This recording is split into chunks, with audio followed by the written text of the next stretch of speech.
தனது இறுதி மூச்சு வரையில் திமுக தலைவராக அந்த பொறுப்பிலே இருந்து திராவிட முன்னேற்ற கழகம் என்கிற ஒரு மாபெரும் இயக்கத்தை கட்டி காப்பாற்றுகிற ஒரு காப்பரணாக விளங்கினார். பெரியாரை வீழ்த்த நினைத்தவர்கள் அவரை மிக கடுமையாக விமர்சித்தார்கள்.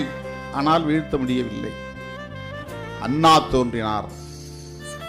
அண்ணா தோன்றியதும் அவரை வீழ்த்த வேண்டும் என்று கொள்கை பகைவர்கள் எவ்வளவோ முயற்சித்தார்கள், இழித்தார்கள், பழித்தார்கள், வசவு மொழிகளை வாரி இறைத்தார்கள். யாவற்றையும் சகித்துக் கொண்டு தம்பிகளை உருவாக்கினார்.